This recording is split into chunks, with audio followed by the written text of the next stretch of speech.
Welcome to my YouTube channel. तो student जितने भी विद्यार्थी हैं, इस पर पढ़ने वाले विद्यार्थी लोग जुड़े हुए हैं, सभी लोगों का एक बार मैं फिर से स्वागत करता हूं अपने चैनल पर। चैनल को सब्सक्राइब करना है, लाइक कीजिए, शेयर कीजिए। और तो हम लोगों ने जो कि इसकी क्लासेस शुरू की है जीके जीएस की, जिसमें लुसेंट किताब पढ़ रहे हैं। और हमारा अगला टॉपिक सिकंदर है। सिकंदर के बारे में पढ़ते हैं। सिकंदर का जन्म 356 ईसा पूर्व में हुआ। सिकंदर के पिता का नाम फिलिप था। फिलिप 359 ईसा पूर्व में मकदूनिया का शासक बना। इसकी हत्या 329 ईसा पूर्व में कर दी गई। सिकंदर अरस्तु का शिष्य था। सिकंदर ने भारत विजय का अभियान 326 ईसा पूर्व में प्रारंभ किया। सिकंदर का सेनापति सेलुकस निकेटर था। सिकंदर को पंजाब के शासक पोरस के साथ युद्ध करना पड़ा, जिसे हाइडे स्पीज के युद्ध या झेलम विध्वंसता का युद्ध के नाम से जाना जाता है। सिकंदर की सेना ने व्यास नदी के पश्चिमी तट पर पहुंचकर उसे पार करने से इनकार कर दिया। सिकंदर स्थल मार्ग द्वारा 325 ईसा पूर्व में भारत से लौटा। सिकंदर की मृत्यु 323 ईसा पूर्व में बेबीलोन में 33 वर्ष की अवस्था में हो गई। सिकंदर का जल सेनापति था नियारकस। सिकंदर का प्रिय घोड़ा बऊकेफला था। उसी के नाम पर इसने झेलम नदी के तट पर बऊकेफला नामक नगर बसाया। इसके बाद पढ़ेंगे मौर्य साम्राज्य।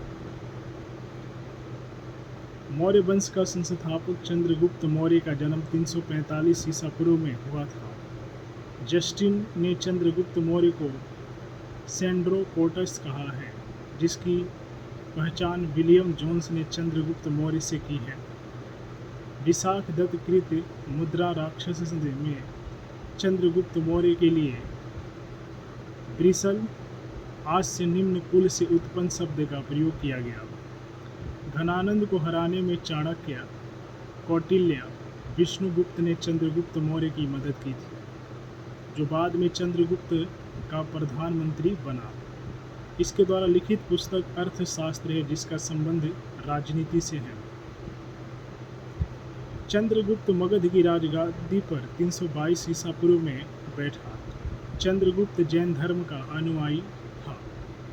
चंद्रगुप्त ने अपना अंतिम समय कर्नाटक के श्रवणबेल गोला नामक स्थान पर बिताया। चंद्रगुप्त ने 305 ईस्वी पूर्व में सेलुकस निकेटर को हराया। सेलुकस निकेटर ने अपनी पुत्री कार्नेलिया की शादी चंद्रगुप्त मौर्य के साथ कर दी और युद्ध की संधि शर्तों के अनुसार 4 प्रांत काबुल, कंधार, हेरात एवं मकरान चंद्रगुप्त को दिए।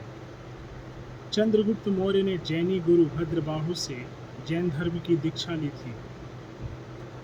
मेगास्थनीज सेलुकस निकेटर का राजदूत था, जो चंद्रगुप्त के दरबार में रहता था। मेगास्थनीज द्वारा लिखी गई पुस्तक इंडिका है। मेगास्थनीज के अनुसार सम्राट का जनता के सामने आने के अवसरों पर शोभा यात्रा के रूप में जश्न मनाया जाता है। उन्हें एक सोने के पालकी में ले जाया जाता है। उनके अंगरक्षक सोने की और चांदी से अलंकृत हाथियों पर सवार रहते हैं। कुछ अंगरक्षक पेड़ों को लेकर चलते हैं। इन पेड़ों पर प्रशिक्षित तोतों का झुंड रहता है, जो सम्राट के सिर के चारों तरफ चक्कर लगाता रहता है। राजा सामान्यतः हथियारबंद महिलाओं से घिरे होते हैं। उनके खाना खाने के पहले खास नौकर उसे खाने को चखते हैं।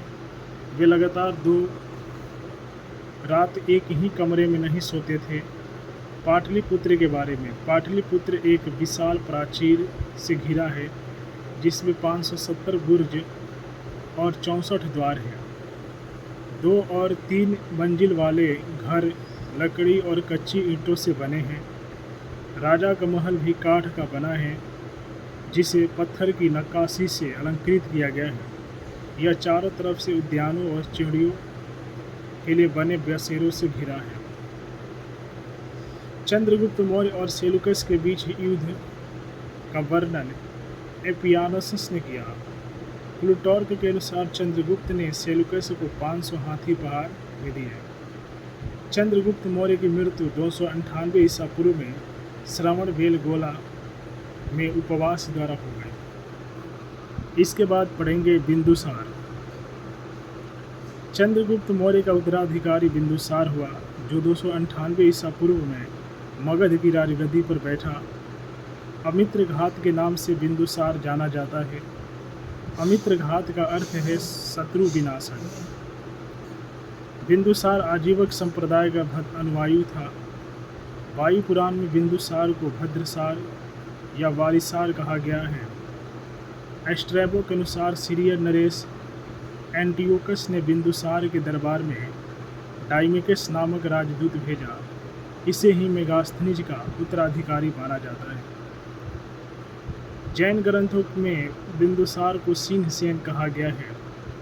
बिंदुसार के शासनकाल में तक्षशिला, सिंधु एवं झेलम नदी के बीच में हुए 2 विद्रोहों का वर्णन है।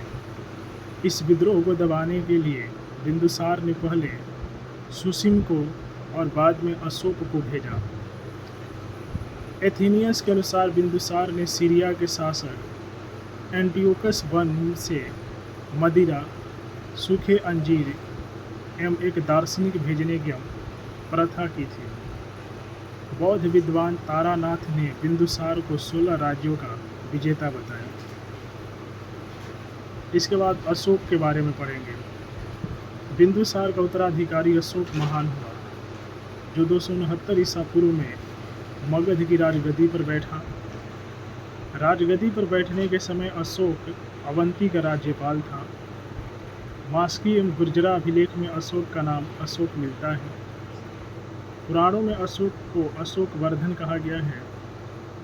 अशोक ने अपने अभिषेक के 8वें वर्ष लगभग 261 ईसा पूर्व में कलिंग पर आक्रमण किया और कलिंग की राजधानी तौसली पर अधिकार कर लिया। प्लिनी का कथन है कि मिस्र का राजा फिलाडेल्फस टॉलमी द्वितीय ने पाटलिपुत्र में डियानियस नामक एक राजदूत भेजा था अशोक के दरबार में। उपगुप्त नामक बौद्ध भिक्षुक ने अशोक को बौद्ध धर्म की दीक्षा दी। अशोक ने आजीवकों को रहने हेतु बराबर की पहाड़ियों में 4 गुफाओं का निर्माण करवाया, जिनका नाम करज, चौपार, सुदामा तथा विश्व झोपड़ी था। अशोक के पौत्र दशरथ ने आजीविकों को नागार्जुन गुफा प्रदान की थी। अशोक के 7वें स्तंभ लेख में आजीविकों का उल्लेख किया गया है तथा महामात्रों को आजीविकों के हितों का ध्यान रखने के लिए कहा गया है। नोट: आजीविक संप्रदाय की स्थापना मखली गोसाल ने की थी। अशोक की माता का नाम सुभद्रांगी था। पता नहीं। अशोक ने बौद्ध धर्म के प्रचार के लिए अपने पुत्र महेंद्र एवं पुत्री संघमित्रा को श्रीलंका भेजा। बौद्ध परंपरा और उनकी लिपियों के अनुसार अशोक ने 84,000 स्तूपों का निर्माण किया था। भारत में शिलालेख का प्रचलन सर्वप्रथम अशोक ने किया।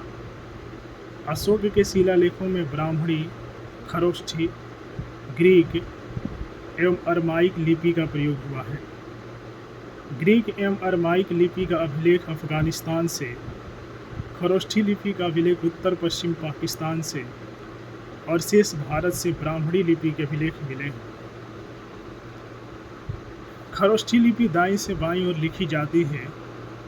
तो विद्यार्थी इस क्लास को यहीं पर एंड करते हैं। आप लोगों से मिलते हैं नए वीडियो में। यहीं से दूसरा तीसरा क्लास शुरू होगा। तो वीडियो को लाइक करना है, शेयर करना है, यूट्यूब चैनल को सब्सक्राइब करना है।